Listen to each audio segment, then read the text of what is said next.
Hey internet, it's Phil.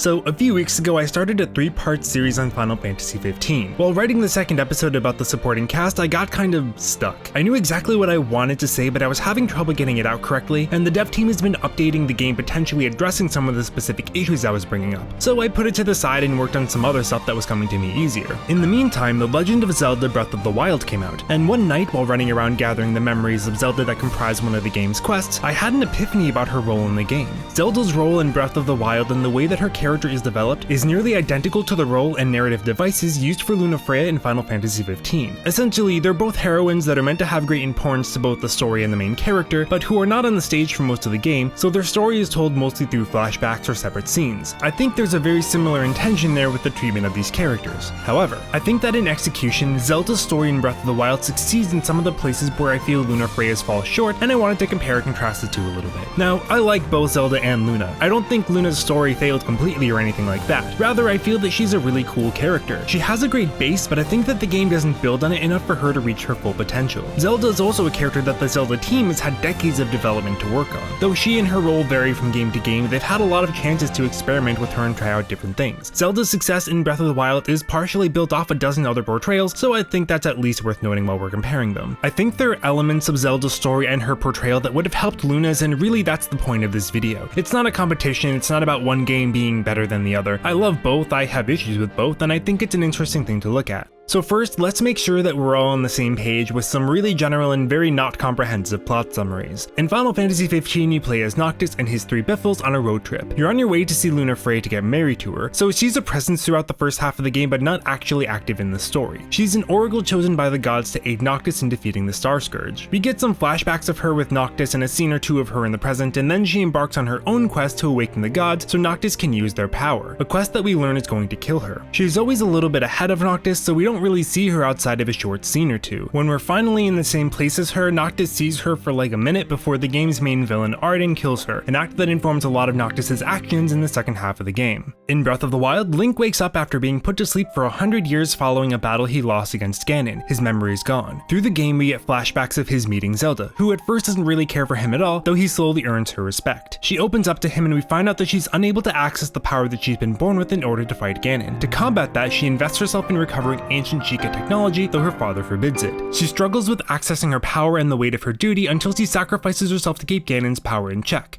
After 100 years, Link wakes up and is able to free her.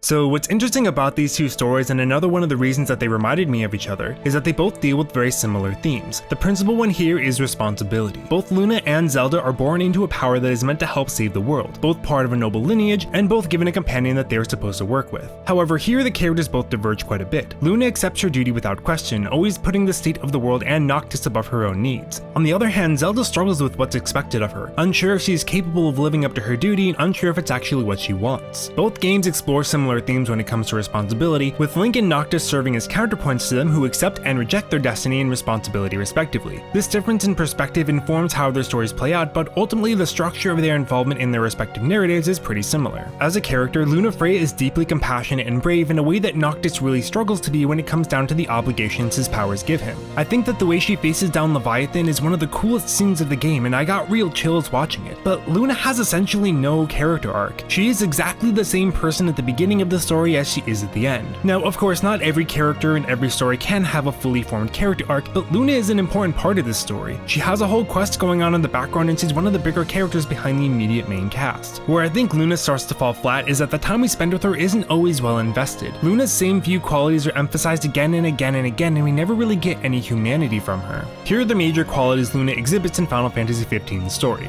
affection for Noctis, compassion for people and a desire to heal them, resolution in her political duty to marry Noctis, resolution in her god-given duty to support Noctis, bravery in facing the Astrals knowing the ritual to commune with them will eventually kill her. Her entire character is supporting Noctis and doing her duty. These are fine qualities in and of themselves, and within the context of the story they're important, but without any supporting characterization it makes her ultimately kind of bland, and given that she faces down gods and gives absolutely no hex, that's really not what you want to be feeling. We never see Luna letting go, being anything but what her role in the story is. The main characters in Final Fantasy 15 are some of the most layered in any video game because we get to see so many aspects of them. But if you see one Luna scene, you've sort of seen them all, and I don't feel like the game does nearly enough with her. Let's compare Zelda's portrayal. She mistrusts Link and resents having to partner with him. She exhibits an inquisitive nature and a love for research. She worries about Link, herself, and the champion's ability to defeat Ganon. She struggles to use the power she's supposed to have. She eventually comes around on Link as they go through adventures together. Some of these differences are, of course, related to their respective roles in the story as they pertain to the theme of responsibility. However, two things really stand out in Zelda's story. First, she has an arc. She goes through hardships that change her outlook and personality. Second, there's variety. Some of the scenes with her are funny, some are meant to endear us to her, some are meant to make her seem like kind of a brat. They're giving us different sides to Zelda so we get a more complete and realistic view of her as a person. Luna's character does a lot of really cool things, but everything that happens to her just feels like it's treading on the same ground. I wanted to see Luna laugh, hang around, get mad, just show some kind of emotion other than worrying about Noctis and being stoic and brave. At one point, Zelda tries to make Link lick a frog for science. It's goofy and fun and has no relevance to the plot other than character building. Luna fell into a pretty common trap, one we see RPG heroes fall into all the time, and one that you could absolutely argue Zelda had occupied in at least a couple of older Zelda games. It's worth noting that Luna was a somewhat late addition to Final Fantasy XV, having taken the place of original heroine Stella when the game was Final Fantasy XIII Versus. I think the bones of her story are great, but she just needed some more texture. Again, I don't want this to sound like a hit piece on Luna. Zelda is a character who started life as a victory screen and has gradually evolved and gained layers over multiple games. And even now, Zelda in Breath of the Wild isn't perfect. I think what we get of her is really good, but it still feels like it's just not quite enough. She does have an arc, but it would have been nice to see it develop more gradually rather than just getting the major moments of it. You can also easily skip the entire memory side quest, meaning your only interaction with Zelda is via her voice a couple of times and seeing her for a second after the final boss. You do get an extra scene if you get all the memories, and it was okay, but I really wanted her to be more involved in the final act of the game and the final boss fight with Ganon. Ultimately, I do think that Breath of the Wild uses its narrative device more effectively and more efficiently, but in general I think the device isn't that great to begin with. It's good that both games wanted to give these characters